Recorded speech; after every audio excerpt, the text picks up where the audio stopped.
मंगलाचरण. चिदानंदैकरूपाय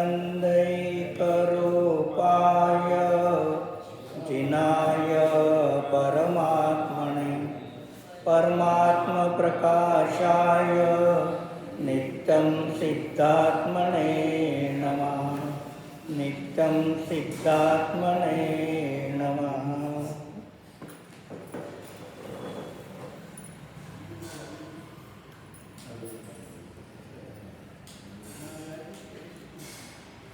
गाथा नंबर 17, पान नंबर 33.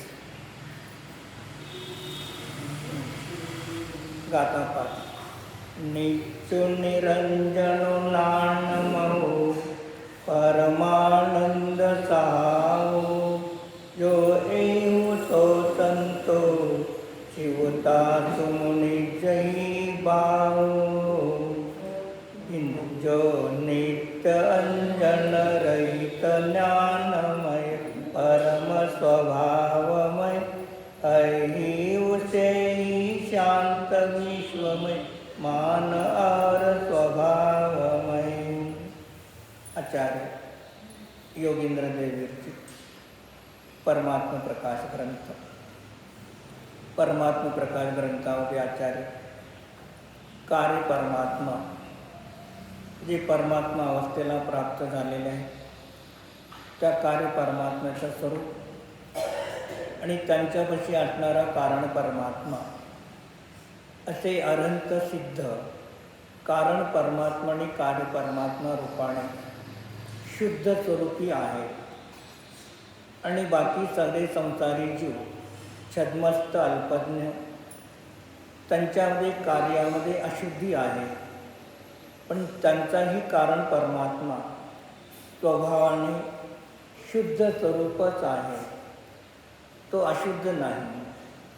अशा कारण कार्याची चर्चा करत असताना या ठिकाणी 17 नंबर गाथेला शीर्षक देतात, आगे नित्य निरंजन ज्ञानमय परमानंद स्वभाव शांत और शिव स्वरूप का वर्णन करते हैं. त्या 10 गाथेमध्ये सिद्धाच्या स्वरूपाचं वर्णन करणार आहे.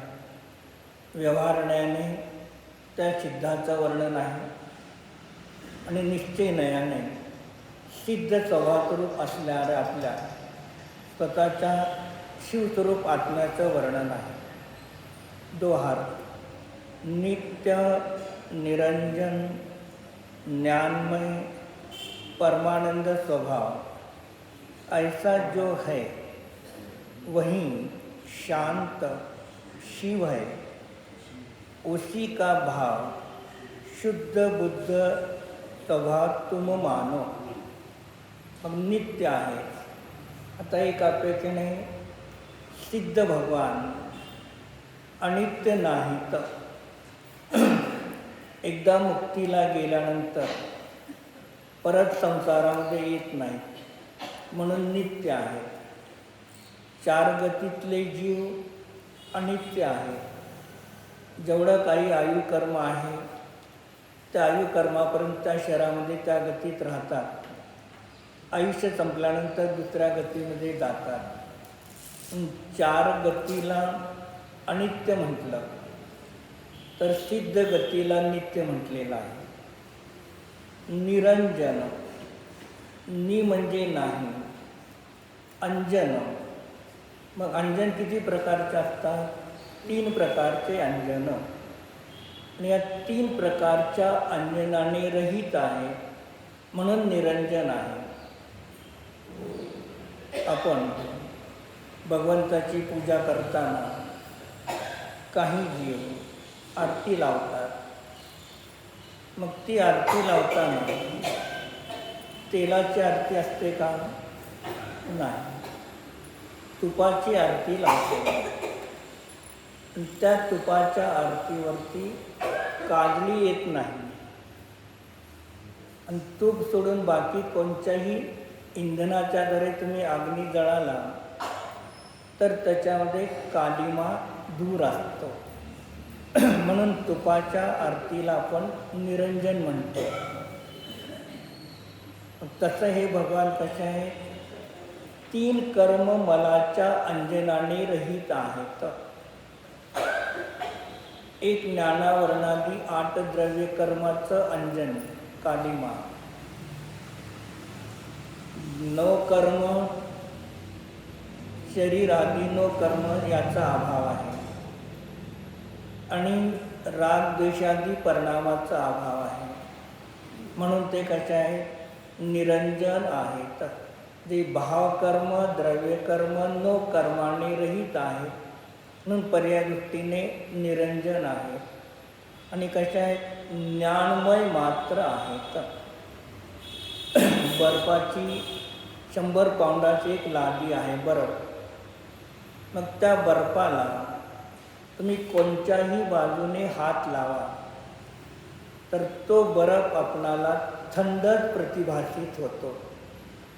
तुम्ही जे जे तुकडे तुकडे केले, बारीक तुकडे कण जरी केले तर त्याला हात लावल्यानंतर थंडच प्रतिभासित होतो, उष्ण प्रतिभासित होत नाही. बर्फ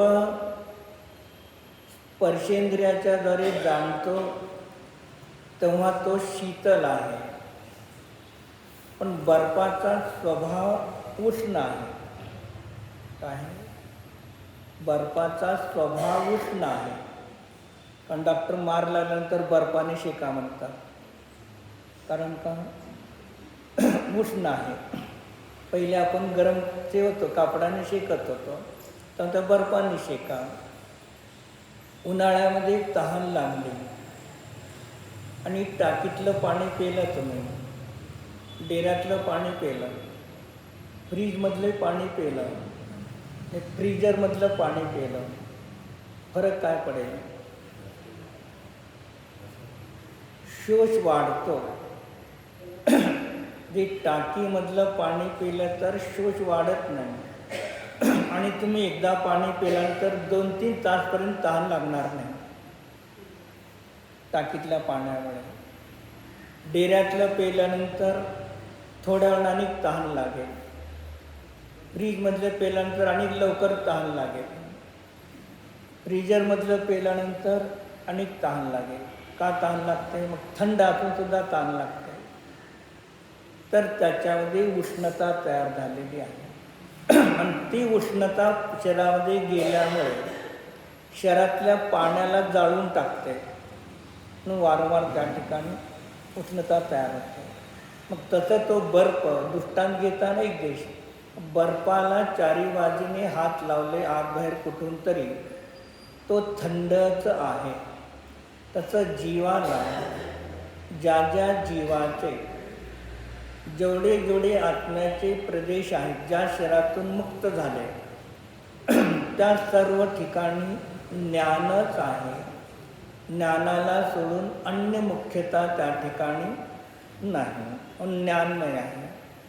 परम आनंद, मग जीवाचा स्वभावच आनंद स्वरूप आहे आणि परम म्हणजे श्रेष्ठ.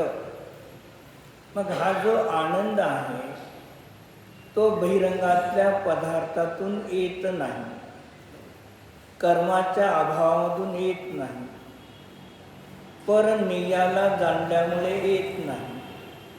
तर जीवाचा श्रेष्ठ आनंद स्वभाव आहे. म्हणून असे परमानंद स्वभावी असे जे आहेत तेच कसे आहेत, शांत आहेत. नदी आहे आणि नदीचं पाणी हवा नाही, तर एका ठिकाणी शांत रूपाने आहे. तसा त्या सिद्धांतपैकी 3 प्रकारचे मल नाहीत, म्हणून सिद्ध कसे आहेत, शांत आहेत. परत शिव आहे. राज कपूरने एक पिक्चर काढला होता, ज्याला त्याने मेरा नाम जोकर पिक्चर काढला. सिनेमा चांगला होता पण लोकांनी त्याला पाडून टाकलं. ठीक आहे, ते असेल ते. मग त्यांनी काय केलं, मग सत्यम शिवम सुंदरम म्हणे पिक्चर काढला. नाव काढलं सत्यम, शिव आणि सुंदर. म्हणजे सत्य असतं तेच शिवरूप असतं. शिव म्हणजे मोक्ष, जे सत्य आहे शिवस्वरूप आहे, मोक्ष आहे ते सुंदर आहे. देशभूषण महाराज होते पूर्वी. हे सगळे महाराज पूर्वी समयसारवरती उत्कृष्ट प्रवचन करत होते. जेवढे पूर्वीचे महाराज होते ना, सगळ्यांनी समयसारवरती उत्कृष्ट प्रवचन केले. आणि त्यावेळेला त्या देशभूषण महाराजांनी हे उदाहरण समयसारच्या प्रवचनामध्ये दिलं होतं. त्यांनी 50 वर्षाच्या अगोदर वाचलं होतं देशभूषण महाराजांचे प्रवचन. मग त्यांनी हे सत्यम शिवम सुंदरमचं उदाहरण कसं सिद्ध भगवान सत्य आहे, शिव म्हणजे मोक्ष स्वरूप आहे, म्हणजे मोक्ष आहे ते सुंदर असतं. मग आता ते काय आहे, शिव आहे. शिव शब्दाचा अर्थ काय केला जातो, अन्य वैशैव धर्मामध्ये काय म्हणणार, शिव कोण आहे, शंकर. मग हे शंकराला ते शिव म्हणतात. मग ते काय केलं, शिव शंकर हे आदिनाथाला गाव दिलेलं आहे. मग त्यांच्या अपेक्षेने ते शिव शंकर कोणत्या पर्वतावर राहतात, कैलास पर्वतावर. त्यांच्या शेजारी कोण आहे, पार्वती आहे. गळ्यामध्ये काय आहे, साप आहे. डोक्यामध्ये जटेमध्ये काय आहे, हे सगळे आदिनाथाच्या नावाचे प्रतीक आहेत. आदिनाथ कुठे बसले ध्यानाला जाऊन, कैलास पर्वतावरती. बरोबर. मग त्यांच्या गळ्यामध्ये जो साप आहे, सापाला विषाची उपमा दिली जाते. दुसरं, शंकराचा कंठ कसा आहे, नीलकंठ आहे, नीलकंठ. मग त्या आदिनाथाने मिथ्यात रूपी सगळं विष पिलं पण नीलकंठ झाला.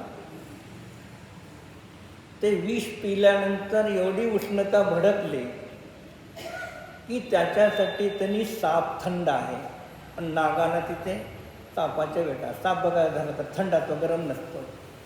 मग तो साप त्यांनी गळ्यामध्ये घातला. कुठे बसले, कोणत्या पर्वतावर, पर्वताचं पार्वती झाली. काय झालं, पर्वतावरती बसले म्हणून पर्वतासंग आदिनाथासंगड शिवासंगड पार्वती दाखवला. आणि गंगा जटाधारी आहे. जी मूळ मूर्ती आहे की नाही, तिथे गंगा नदी उत्पन्न होऊन पडते खाली, तिथे अकृत्रिम मूर्ती आहे. काय आहे, अकृत्रिम मूर्तीला चिन्ह नसतात. तर 24 तीर्थंकर विदेह क्षेत्रातल्या तीर्थंकराच्या मूर्तीला जसे चिन्ह असतात, तसे अकृत्रिम मूर्तीवरती चिन्ह असत नाही. ते अरहंताच्या मूर्त्या आहेत, तीर्थंकराच्या नाही, म्हणून चिन्ह त्यांच्यावरती नसतात. आणि तिथून जी नदी उगवून पावती पडती खाली, तिथे जटाधारी अरहंताची मूर्ती आहे.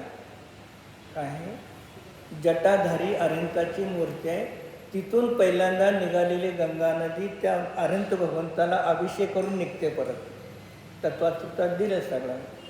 मग तसं आदिनाथ भगवान दीक्षा घेऊन 6 महिने उपवास करून थांबले. जटा वाढल्या, जटाधारी. काय केलंय, जटाधारी.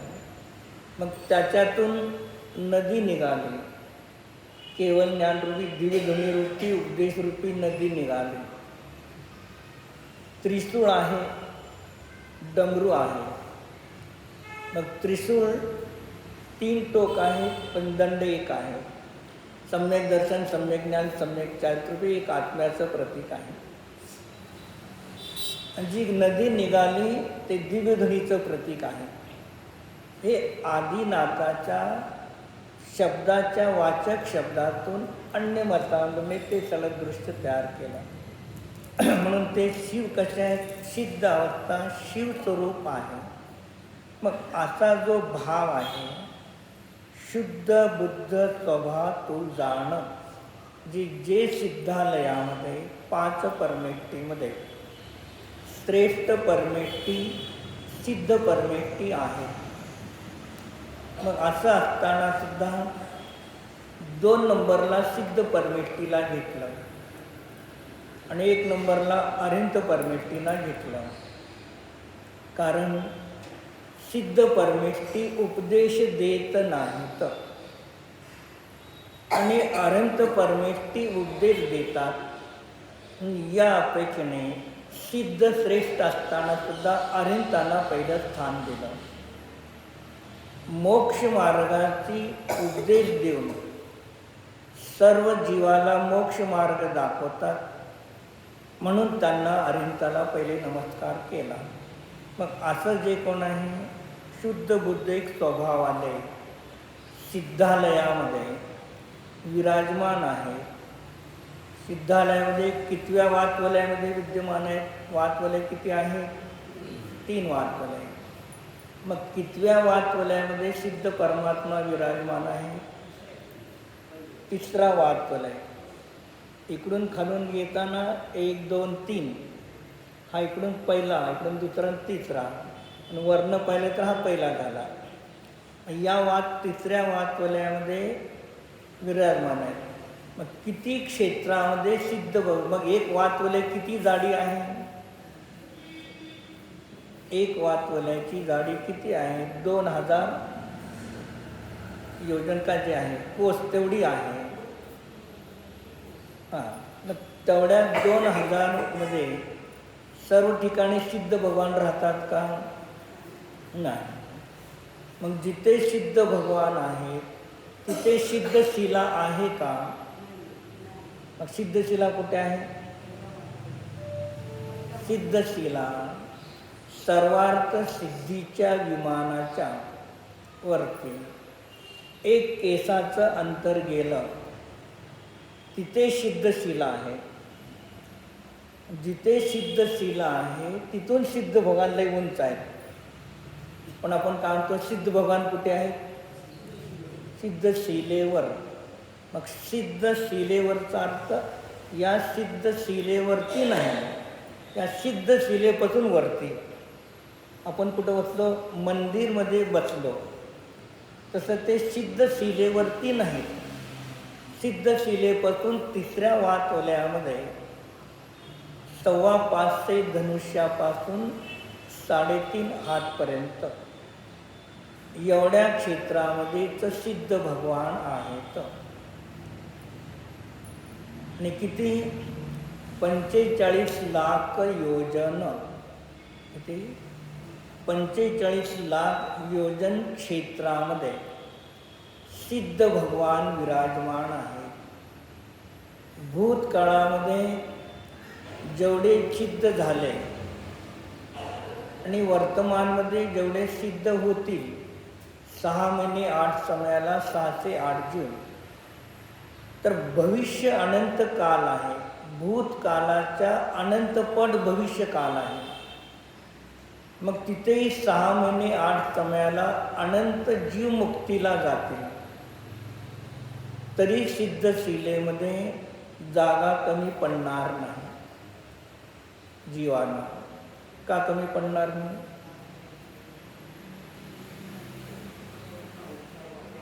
अवघानत्व शक्ती आहे एक, आणि दुसरं कारण अमूर्तिक द्रव्य आहे. अवघान शक्ती तर 6ही द्रव्यामध्ये अवघान शक्ती आहे.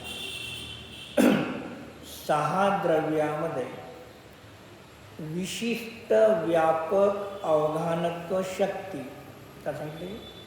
6 द्रव्यामध्ये विशिष्ट व्यापक अवघानत्व शक्ती आकाश द्रव्यामध्येच आहे.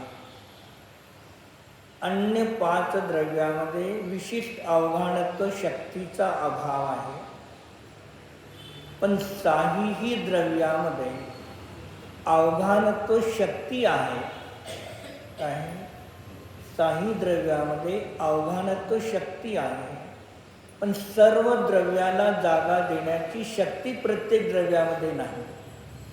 पण विशिष्ट अवघानत्व हेतुत्व हे आकाश द्रव्यामध्ये आहे.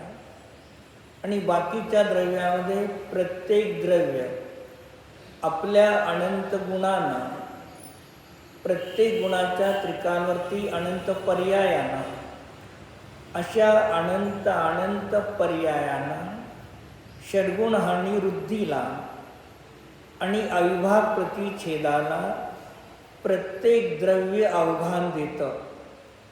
या अपेक्षेने प्रत्येक द्रव्यामध्ये आपल्या आपल्या गुण पर्यायाला आव्हान देण्याची शक्ती प्रत्येक द्रव्यामध्ये आहे, पण सर्वाला देण्याची जागा नाही म्हणून तिथे आकाशाला सांगितलं. मग तसं हे सिद्ध भगवान आहेत कार्यरूपाने.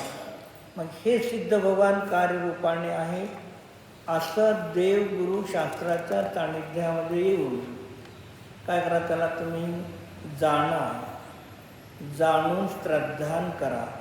काय करा, जाणून श्रद्धान करा आणि त्यांचं ध्यानही करा. आणि त्यांचं ध्यान करून त्यांचं ध्यान सोडण्यासाठी त्यांचं ध्यान करा. त्यांचं ध्यान सोडण्यासाठी ध्यान करा. मग त्यांच्यासारखाच आपलाही आत्मा असा स्वभाव त्यांचा जो पर्यायामध्ये प्रगट झाला, तर कारण स्वभावामध्ये शक्ती होती म्हणून कार्यामध्ये त्यांच्यामध्ये प्रगट झाली. मग तसं माझ्यामध्येही कारण शक्ती आत्ता विद्यमान आहे द्रव्यार्थिक नयाने, आणि ती माझ्यातूनच उत्पन्न होणार आहे, अन्य दुसऱ्या जीवातून उत्पन्न होणार नाही असं आपल्याही आत्म्याचं श्रद्धान करा. पुढे टीकार्थ. द्रव्यार्थिक नैसे अविनाशी रागादी उपाधि रहित अथवा कर्ममल रूपी अंजन से रहित केवल ज्ञान से परिपूर्ण और शुद्ध आत्मा भावना से उत्पन्न हुए वीतराग परमाणुद्रुप से परिणत है. त्याच्यात मग द्रव्यार्थिक नयाने, मग ते द्रव्यार्थिक नय घेतला. मग 7 नंबर चार्टमध्ये कुठे येणार हा द्रव्यार्थिक नय? द्रव्यार्थिक नय घेतला तर 7 नंबरमध्ये कोणत्या रखाण्यामध्ये याला या ठिकाणी आपण बसवणार?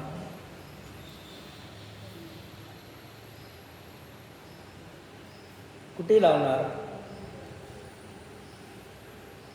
द्रव्यार्थिक नाही लिहिलं नाही.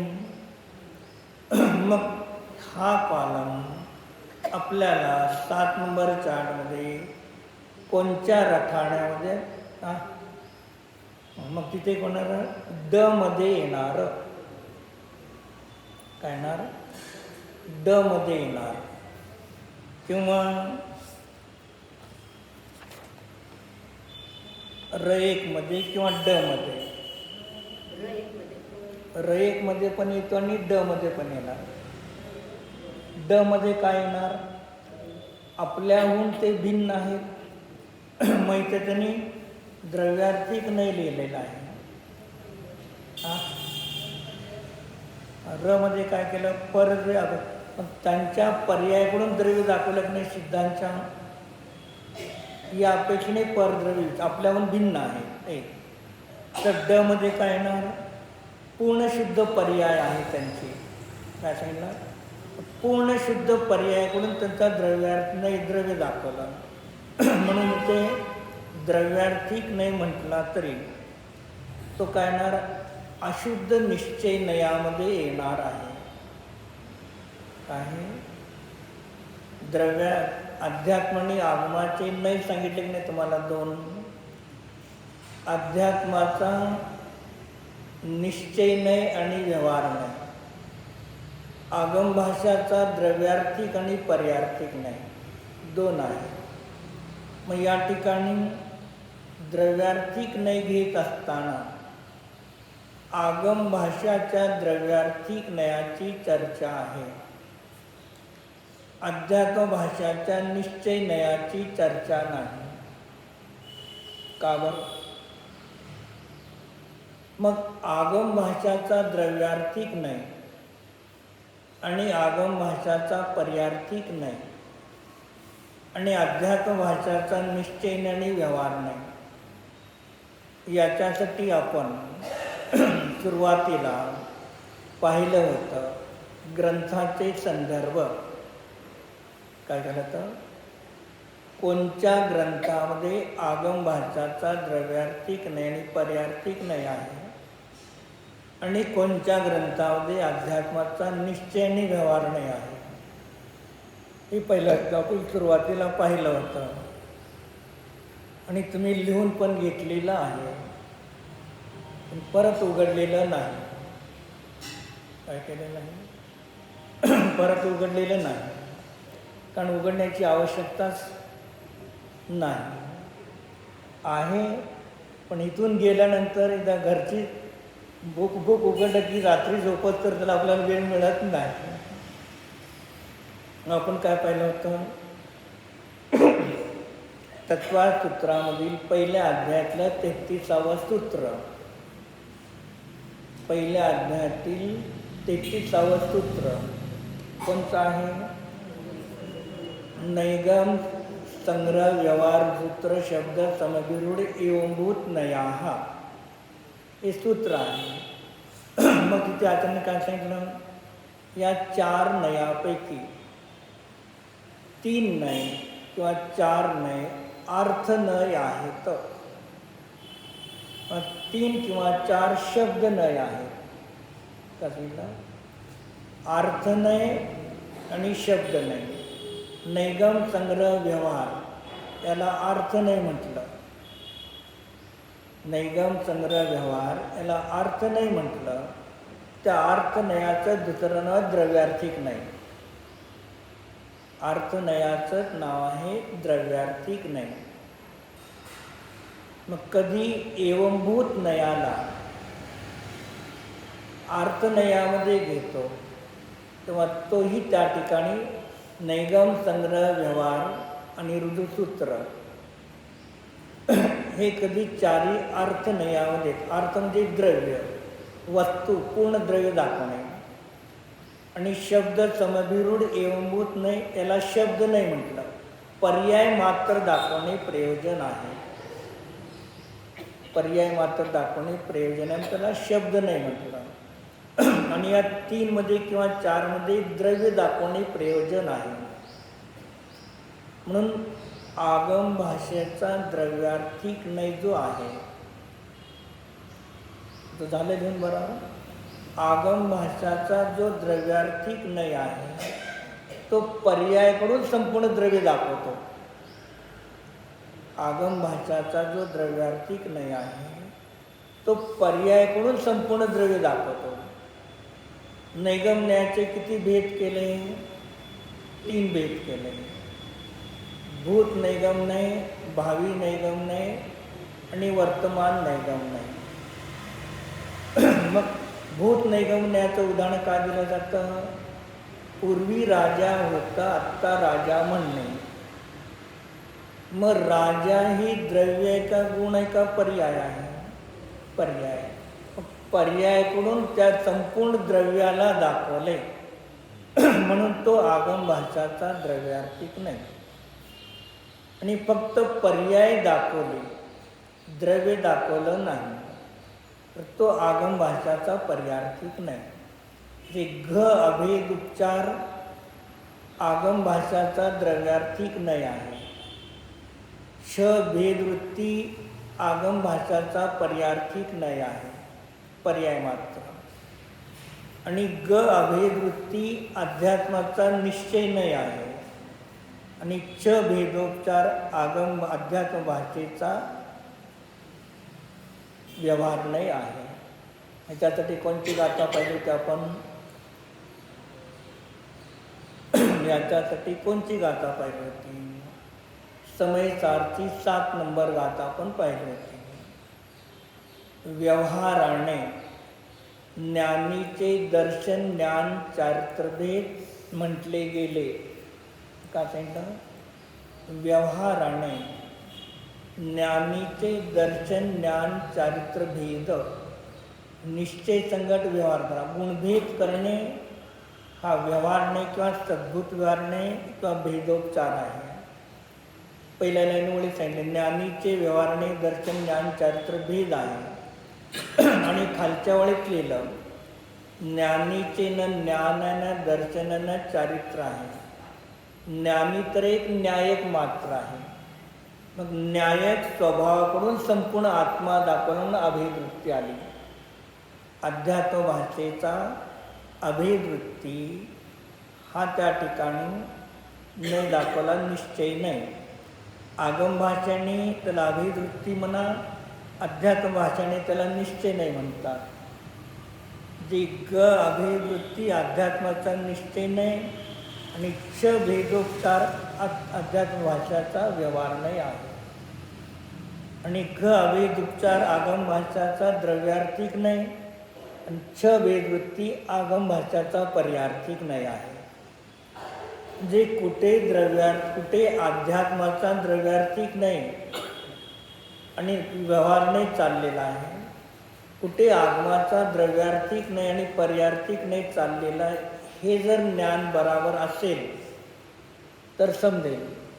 मग आचार्य तिथे आगमाचा द्रव्यार्थिक नाही सांगत आहे आणि तुम्ही अध्यात्माचा निश्चय नाही घेतला तर चालणार नाही.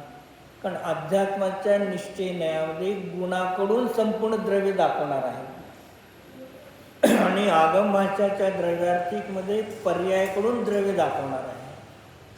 मग कधी तुम्हाला कुंद आचार्य समयसारमध्ये अभेदवृत्तीसाठी द्रव्यार्थिक नाही पण शब्द वापरतील, कधी निश्चय नाही वापरतील, कधी द्रव्यार्थिक नाही वापरतील, पण तिथे त्या त्या वेळेला त्या प्रकरणाला अनुसरून तिथे आपल्याला अर्थ करायचा आहे. मग आगम आणि अध्यात्म दोन्हीचे नय बराबर जर जाणले तर आपल्याला समीचीन भावस्फूर्त ज्ञान होतं. अन्यथा एकतर विपरीत होऊन जाईल, एकतर संशयामध्ये राहील, तर अज्ञानामध्ये राहून जातो. म्हणून महाराजांनी या चार्टमध्ये आगम आणि अध्यात्माचे दोन्हीही नय आपल्याला शिकवलेले आहे. मग असं ते काय आहे, इथे ड मध्ये त्या ठिकाणी येणार पूर्णशुद्ध पर्यायाकडून किंवा र मध्ये त्यांच्या पर्यायाकडून द्रव्य सांगा म्हटलं तर आपल्याहून ते भिन्न आहेत, म्हणून तिथे पण त्या ठिकाणी सिद्ध भगवंताचा त्या ठिकाणी सुद्धा काय येऊन जातं. म्हणून ही अपेक्षा नाही. तिथे काय करायचं, गाथेमध्ये शब्दाच्या माध्यमातून आगम आणि अध्यात्माचे नय त्या ठिकाणी काढून घ्यायचे आहे. मग असं रागादी उपार्जित असे कर्मरंजन रहित आणि परिपूर्ण शुद्ध आत्माची भावनांनी उत्पन्न झालेलं मग असा जो वीतराग परमानंद स्वरूप परिणती आहे, असे जे आहे शांतरूप आहे, शिवस्वरूप आहे, उसी परमात्मा का शुद्ध बुद्ध स्वभाव है. हे प्रभाकर भट्ट तुम जानो अर्थात ध्यान करो. मग व्यवहार न्यायाने अशुद्ध निश्चय न्यायामधल्या पूर्ण सिद्ध निश्चय न्यायाचे जे परमात्मा आहेत, कार्य परमात्मा, त्यांचं ध्यान करा. तर याच वाचक शब्दातून काय करायचं, याच वाचक शब्दातून आपण अभेदवृत्ती द्रव्यार्थिक न्यायाकडे, शुद्ध निश्चय न्यायाकडे याच शब्दातून आपल्याला यायचं आहे. मग शुद्ध द्रव्यार्थिक म्हणजे आत्म्याचा स्वभाव अविनाशी म्हणजे नित्य आहे. नित्य गुणाकडून रागादी उपाधी रहित जे चारित्र गुण आला, अस्तित्व गुण आला, चारित्र गुण आला, केवळ ज्ञान गुण आला. मग अशा श्रद्धा ज्ञान चारित्रादी अनंत गुणांयुक्त परिपूर्ण आपला शुद्ध आत्मा आहे अभेदवृत्तीने. मग त्याच्याच ध्यानामुळे वीतराग सम्यक आनंद परिणती होऊ शकते. अत्यंत सिद्ध भगवंताच्या ध्यानामुळे वित्राग परिणती होत नाही, स्राग परिणती होते. अरिहंताच्या सिद्धाच्या ध्यानामुळे अध्यात्माच्या अपेक्षेने सराग परिणती आहे, विषम भाव आहे. कारण अरिहंत सिद्ध आपल्याहून भिन्न आहे. मग आपल्याहून भिन्न आहे, परिपूर्ण शुद्ध आहे, तरी त्यांचा ध्यान करण्याचा परिणाम रागरूप आहे. मग जिथे ध्यानाच्या परिणामामध्ये राग आहे तिथे निमाणे आश्रव आणि बंध आहे. द्वेष दोन प्रकारचा कधी असत नाही. द्वेष हमेशा एक प्रकारचाच असतो, पण राग दोन प्रकारचा असतो. राग दोन प्रकारचा, एक प्रशस्त राग आणि दुसरा काय आहे, अप्रशस्त राग. मग अप्रशस्त रागामध्ये कोणाला घेतलं जातं, भविष्य काळामध्ये आम्हाला काहीतरी उपलब्धी होऊ दे या दृष्टीने जो परिणाम करतो तो काय झाला, अप्रशस्त राग. आणि ज्या वेळेला आपण पूजा भगवंताची करतो आणि भगवंताची पूजा केल्यानंतर काय करतो, शांतीपाठ म्हणतो. ते शांतीपाठ म्हणत असताना काय म्हणतो, तव पद मेरे हिये में मम हिये तेरे पुनीत चरणों में तबलो लीन रहो प्रभु जबलो पायान मुक्तिपद मैने. मग इथे काही दोन ओळी का सांगितल्या, कोणासाठी करता, हे राग आहे का नाही. आणि कोणता राग आहे, प्रशस्त राग. मग असा प्रशस्त राग सम्यग्युक्ती करतो तरी त्याला तो काय म्हणतो, अपराध आहे, स्वभाव नाही. पुढे काय म्हणतो मग, अक्षरपद मात्रा से दूषित जो कुछ कहा गया मुझसे क्षमा करो प्रभु सब करुणा करी पुनी छुडाओ भवदुख से. अरे भगवान आपल्याला क्षमा करतात का नाही. विजय भाई, आर्यन भगवान आपल्याला क्षमा करतात का नाही, करतात का नाही. आर्यंत भगवान आपल्याला क्षमा करत नाही. मग आर्यंत भगवान जर आपल्याला क्षमा करतील तर काय होऊन जाईल, आर्यंत भगवान जर आपल्याला क्षमा करतील तर आर्यंत भगवान सरागी होतील, वितरागी राहणार नाही. क्षमेचा भाव रागाचा आहे आणि आर्यंत भगवान वितराग आहे. म्हणून आर्यंत भगवान क्षमा करत नाहीत. पण त्यांना लक्ष करून तुमच्या झालेल्या परिणामामध्ये क्षमेचा भाव झाला आपोआप. म्हणून त्यांनी सांगितलं, जर कोणी जीव क्षमाधारण करेल, क्षमेला ठीक आहे, व्यवहाराने क्षमाधारण करणं योग्य आहे, नाही असं नाही.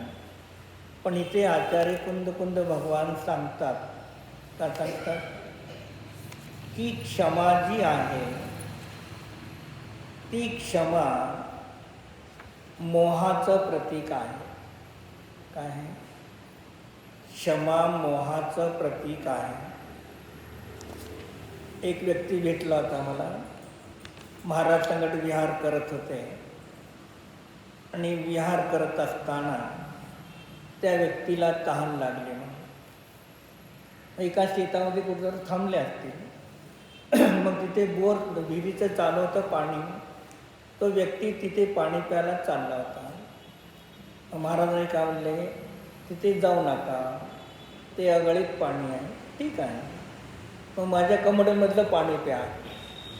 महाराजांनी माझ्या कमरेतलं पाणी प्या. तो व्यक्ती महाराजाच्या कमरेतलं पाणी पिला. तो व्यक्ती मागितलं नाही, पण महाराजांनी त्याला पाडलं. तो व्यक्ती काय म्हणतो, बघा महाराजांनी मला कमरेलाचं पाणी दिलं, मी किती भाग्यवान आहे. आणि महाराज म्हणतात पाणी प्या.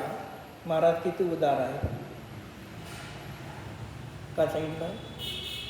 ते रस्त्याने साधू चालला असताना मनुष्य किंवा एका प्राणी जरी मेला, तडपडत आहे पाणी म्हणून, तर त्याला कमंडलाचं पाणी पाजायचं नाही, हे साधूला सांगितलेलं आहे. आपण पाहतो इथे मोबाईलवर महाराज चालले होते, प्राणी तटला का त्याला महाराजांनी कमंडलाचं पाणी पाजलं. कोण काय करतं त्याला बघू नका, सिद्धांत काय सांगतो हे आपल्याला बघायचं आहे. काय सांगितलं? मग असा जो गाथा नंबर 85 घरी जाऊन बघायचं नाही, मी सांगत नाही किंवा वीरसागर महाराज सांगत नाही, सर्वज्ञ भगवान कुंद कुंद सांगतात, गाथार्थ वाटतं नाही. पदार्थ का अयथार्थ ग्रहण, अर्थात पदार्थ को जैसा है वैसा सत्य स्वरूप न मानकर उनके विषय में अन्यथा समझ और तिर्यंच मनुष्य के प्रति करुणा भाव तथा विषयों की संगति, इष्ट विषयों में प्रीति अनिष्ट विषय में अप्रीति, ये सब मोह के चिन्ह है. काय सांगितलं? मोहाचं चिन्ह सांगितलं. मग अध्यात्मशास्त्रामध्ये मोह शब्द जो येतो तो मोह शब्द चारित्र मोहासाठी येत नाही. मोह शब्द दर्शन मोहासाठी येतो आणि दर्शन मोह तिथे तिथे पहिलं गुणस्थान असतं. मग आचार्य लिहितात, आपल्याला हे केलं तर फार बरं वाटतं, बघा महाराजांनी हे केलं ते केलं. कोण करतं त्याला, उद्या मी साधू झालो तर मला काय करायचं हे बघा. आणि मीही अनेक भावात साधून असंच कार्य केलेलं आहे. 1-2 मुनिराज जंगलामध्ये ध्यानस्थ बसले, एक इथे बसले तर एक समोर बसले, आणि एका मुनिराजांचं ध्यान झालेलं आहे आणि ते डोळे उघडून चिंतन मनन करत आहे. मग एक मुनिराज बसला तिकडून वाघ किंवा सिंह आलेला आहे, तो मुनिराजाला खायलाच आलेला आहे, भुकेले, आणि ते एका महाराजांनी बघितलं. एकतर सांगितलं महाराजांनी आचार्यांनी ग बसायचं, काही बोलायचं नाही, तो येणार आहे त्याला खाणारं माहीत आहे, ग बसायचं, काहीच बोलायचं नाही. जर तुम्हाला वाटलं तर बोला, राग झाला थोडा तर सावधान एवढा शब्द वापरा. काय सांगायचं? सावधान एवढंच बोला, बस, परत काय बोलू नका. ते मुनिराज काय समजायचं समजून घेते आणि ध्यानस्थच आहे. आपल्यावरती आता काही प्रसंग उपसर्गाचा आहे हे जाणून ते मुनिराज अनेक आत्म्यामध्ये स्थिर राहण्याचा प्रयत्न करतात. आणि तो सिंह वाघ तिकडून आला आणि त्या मुनिराजांना खाल्ला. महाराजांनी या काय चांगलं केलं का वाईट केलं? आपल्याला काय वाटेल? अरे एवढे महाराज आहेत, त्यांना वाघ खायला आलेलं माहीत आहे आणि त्यांच्यामध्ये सामर्थ्य आहे, नुसतं मंत्र म्हटलं तर तो पळून जाईल, सगळं सामर्थ्य आहे त्या महाराजांपाशी, तरीसुद्धा नुसतं तटस्थ गावत बसले. का? अंतराय कर्माचा बंद बांधेल त्या पक्षाचं ते आहार आहे चाळायला, अंतराय कर्म. एवढं निष्ठुर साधू झालं तर बेड्रासारखं मन पाहिजे. कसं पाहिजे? बेड्रासारखं मन पाहिजे, स्त्रीसारखं हृदय पर्वतासारखं पाहिजे आणि चरणांमध्ये लोण्यापेक्षा मऊ पाहिजे. आचरण करताना लोण्यापेक्षा मऊ. स्त्रीसारखं, जर स्त्री हट्ट धरली तर पर्वत फुटेल पण स्त्री फुटणार नाही, तसं. आणि आचरणामध्ये, ज्ञानामध्ये अशी ती साधूची आहे. बेडर कशाला घाबरणार? लोक किती सेवा देते, का घाबरू नका. वीरसागर महाराज कोल्हापूरमध्ये होते आश्रममध्ये. मग महाराजांना पहिले माताजी होते पण नंतर महाराज आले. मग राहिले आश्रममध्ये काही लोक आहे. सीतेला जर नाव ठेवलं तर बाबा बाकी नाव ठेवलं ते कारण मग महाराजा माताजीला म्हणले, तुम्हाला अनेक नवऱ्याला सोडून राहायला आठवत नाही काय? तुम्हाला अनेक महाराज म्हणजे नवराच त्यांच्यापासून तुम्ही अनेक महाराजाला सोडून तुम्हाला राहू वाटत नाही, घरात राहिला आता इथे पण तुम्ही सोडून राहत नाही. मग थोडेच ऐकून मग त्या माताजीने महाराजांना सांगितलं की असं असं लोक म्हणतात. महाराज काय म्हणले, साधू बनलं त्याला निर्लज्ज व्हा. काय सत्यासाठी निर्लज्ज व्हा. बरं आपली काही चूक असेल तर तिथे शोधून घ्या. मग महाराज काय म्हणले, आपल्याला जर एका ठिकाणीच राहायचं असतील, आपण दीक्षा का घेतली? घरात राहू शकलो असतं नाही, दीक्षा घेतली. मग आता इथे एका ठिकाणी का आलो? तर आपल्या सोलापूरमध्ये बिशीकर पंडित जे होते, न्याय जाणत होते, व्याकरण जाणत होते, अध्यात्म जाणत, सगळ्या दृष्टीने ते सरळ होते. आणि महाराजांचं गृहस्थ अवस्थेपासून त्यांच्याची तत्वचर्चा पत्राच्या द्वारे चालत होती. म्हणून महाराजांनी दीक्षा घेतल्यानंतर एक चातुर्मास गुरुसंगट केला आणि तिथून शिरड शहापूरला. तिथून महाराजांचं वय थकलं होतं त्या गुरुचं आणि त्यांना सल्लेगना कुंतलगिरीला घ्यायची होती. तिथून 350 किलोमीटरचं अंतर आहे. महाराज म्हणले की आपण एवढ्या लांब जाऊ शकत नाही, तर तुमची परिस्थिती नाही. म्हणले मला कुंतलगिरीला सल्लेगना घ्यायचं आहे. मग महाराजांनी सांगितलं, कसं जाणार एवढ्या लांब? डोलीमध्ये जाणार. म्हणजे महाराजांनी समजून सांगितलं, आत्तापर्यंत साधना केलेली आहे, डोलीमध्ये बसू नका, इर्यापत समितीचं पालन होत नाही. मग शेवटी दोष का आला होता? मग ते काय महाराज गुरु ऐकले नाहीत. 1 दिवस 2 दिवस सांगितलं, 3रा दिवस सकाळी उजडला, परत गेले, सांगितलं, ऐकत नाही. महाराजांनी जो डोलीत बसतो तो माझा गुरु नाही, तुम्ही तुमचा शिष्य नाही. शब्द बोलून महाराज निघाले, तिथनं गुरुला बोलून निघाले. आगम ते आगम पाहिजे, तिथे चालणार नाही. का सांगितलं गुरुला, तुम्ही माझे गुरु नाही, मी तुमचा शिष्य नाही जो डोलीत बसून जातो त्याला.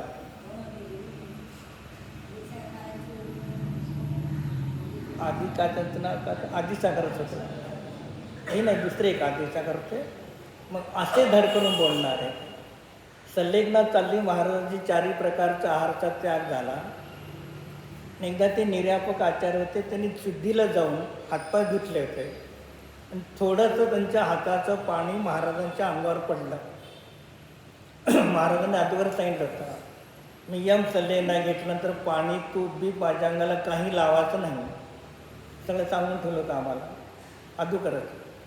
ते महाराज अचानक आले, हातपाय धुवून, एक थेंब पाणी पडलं. महाराज त्यातून उठले, त्या महाराजांना हलवलं, माझ्या अंगावर पाणी लावायला तुम्हाला कोण सांगितलं? म्हणजे सल्लेगना घेतल्या, 4 प्रकारच्या आहाराचा त्याग आहे.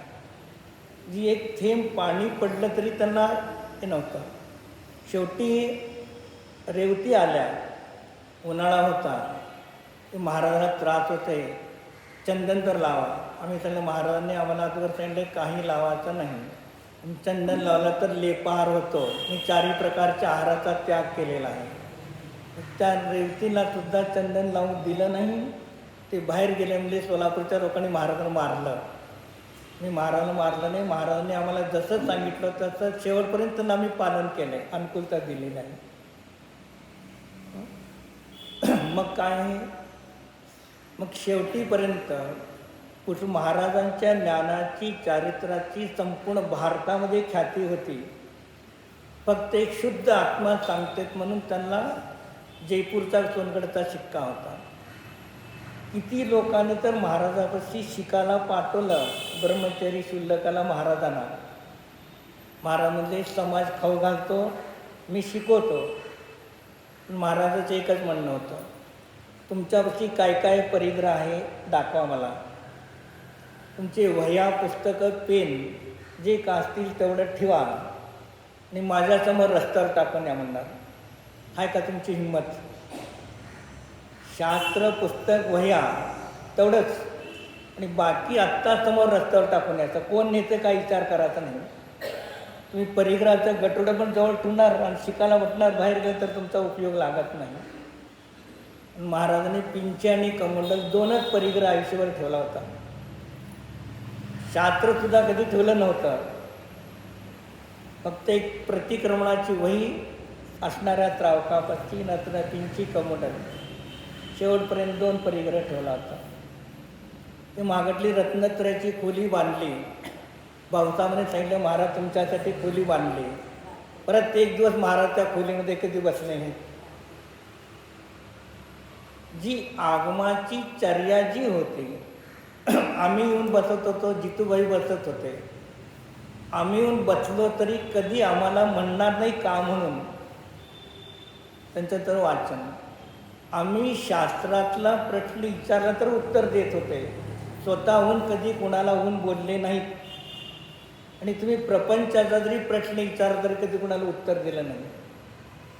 दीक्षा घेतल्यानंतर त्यांचे वडील आणि भाऊ काही कामासाठी सोलापूरला आले होते.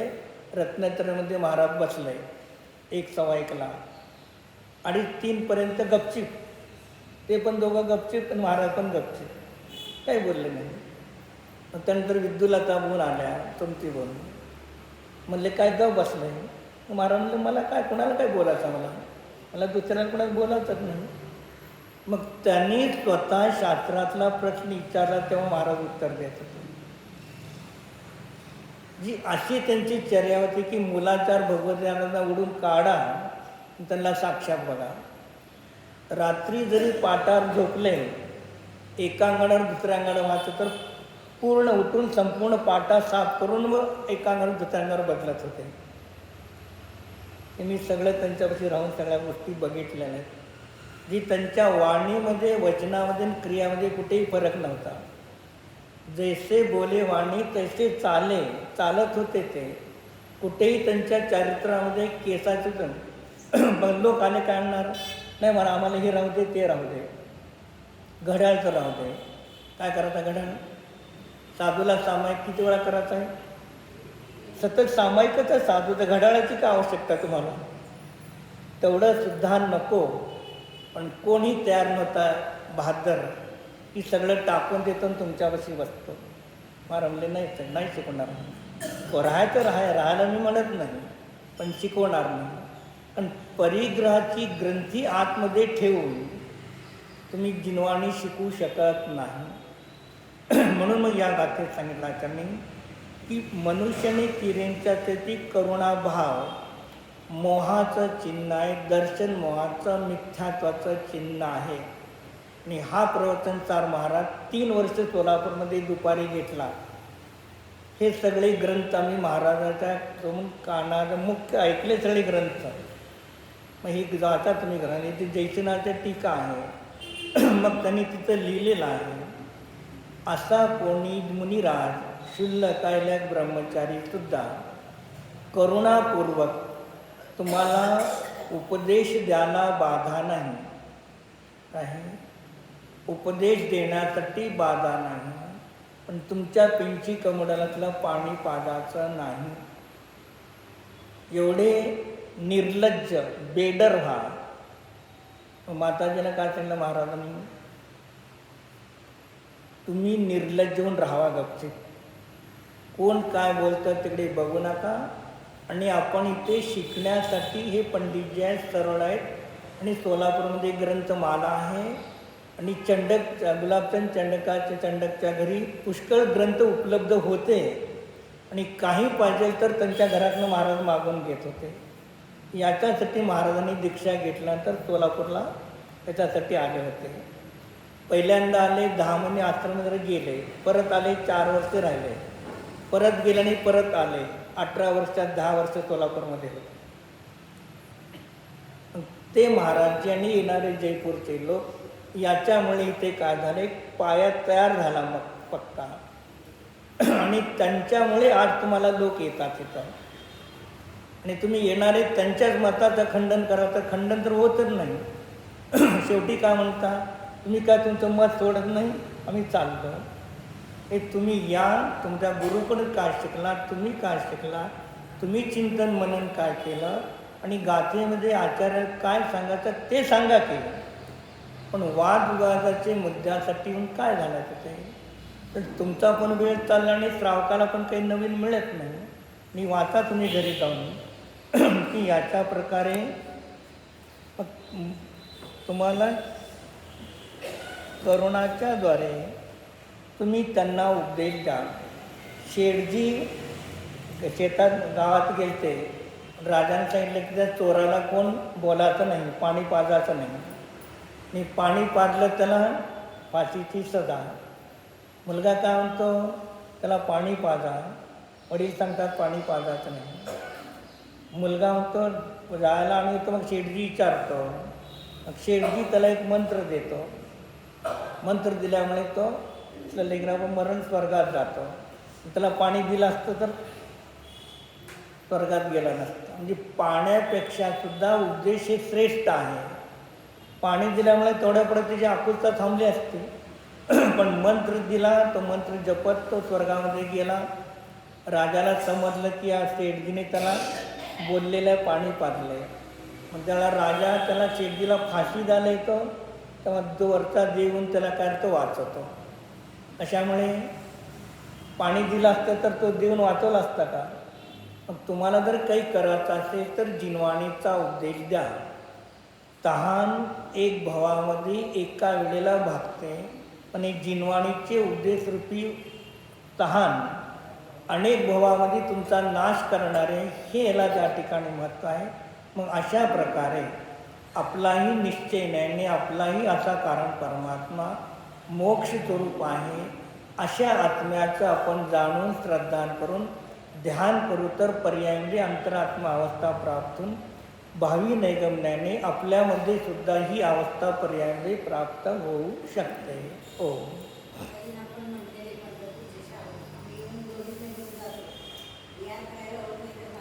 हां हां हां नाही पण महाराजांनी दीक्षा देताना सांगितलं होतं सुचलमती माताजींना, मी जे नियम देतो ते पाळायचं असेल तर दीक्षा घ्या. एक सांगितलं की पायी चालावं लागेल, दुसरं सांगितलं विहिरीचंच पाणी प्यावं लागेल, तिसरं म्हणलं की कोळशावरती केलेला स्वयंपाकाचा आहार घ्यावा लागेल, आणि चौथा चटई हातराला पण घ्या नाही, पांघराला पण चटई घ्यायची नसेल तर दीक्षा घ्या. त्यांनी आयुष्यभर कधी थंडी असले तरी खाली अंतराला चटई घेतली आणि कधी पांघराला चटई घेतली नाही. आज मुनिराजसुद्धा पाळत नाही, तर हातराला पांघराला चटई लागते. हे 4 गोष्टी महाराज हे तुम्ही पाळत असाल तर मी दीक्षा देतो. तर तुम्ही बोरचं पाणी घेतो, डोलीत बसतो, हे चालणार नाही. मग हे त्यांनी आयुष्यभर शेवट काटोकाट पालन केलं. ज्यावेळेला त्यांचा पॅरेल झाला त्याची दुसऱ्या दिवशी 4 प्रकारच्या आहाराचा त्याग केला महाराजांनी. शांतीसागर महाराजांनी तर पाणी ठेवलं होतं, पण वीरसागर महाराजांनी 4 प्रकारचा आहार एकाच वेळेला त्याग केला होता. आणि 8 दिवस एका ठिकाणी होते तर त्यांना एक बेडसूट झाला नाही, आणि चेहऱ्यावरती एक रेससुद्धा अशी त्याच्यात दिसत नव्हती. 8 दिवस आहार नव्हता तरी एकदम टवटवीत चेहरा दिसत होता. एक अंतरंगातलं तप, एक वाणीचं तप, एक चारित्र्याची श्रद्धाची दृढता. भाऊसाहेब ते म्हणले, महाराज डॉक्टर आलते ते म्हणले ब्रेन ट्यूमर झालं ना, आपण ऑपरेशन करून काढू. महाराज म्हणले मी आत्तापर्यंत साधना केली आणि ऑपरेशन करताना मी मेलो तर आयुष्याची माझी साधना नष्ट होईल. त्यावेळेला सांगितलं की ब्रेन ट्यूमर झाला, पॅरल झाला. त्या दिवशी महाराजांनी यम सल्लेखना जाहीर करून टाकले. 4 प्रकारच्या आहाराचा एकदम त्याग केला. हे जिनवाणी वाचा सांगा आणि त्याप्रमाणे यथाशक्ती प्रयत्न करत जावा. जेवढं शक्य असेल तेवढं होईल. अशी साधना करता करता एक दिवस येईल, पण आपली पण उत्कृष्ट साधना होऊ शकते. ओम.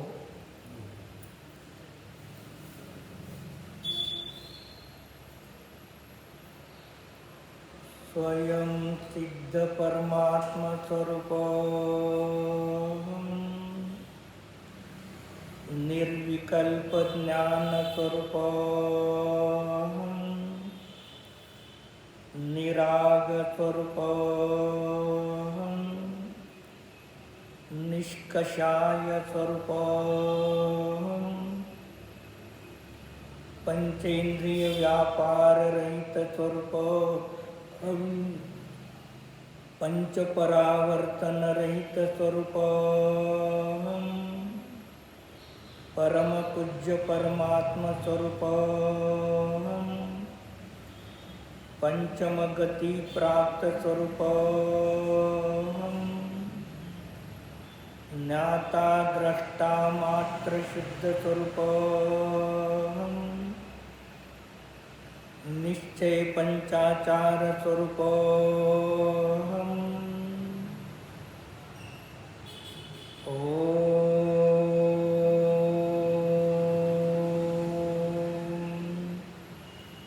शांति शांति शांति।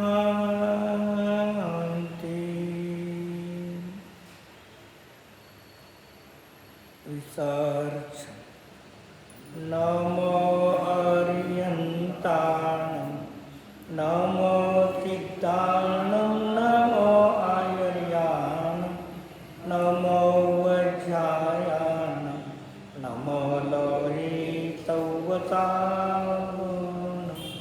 नमो अर्यन्ताणं नमो सिद्धाणं नमो आयर्याणं नमो वज्रायाणं नमो लोहितौवताणं नमो अर्यन्ताणं नमो सिद्धाणं नमो आयर्याणं नमो वज्रायाणं नमो लोहितौवताणं। ओम विसर्जन।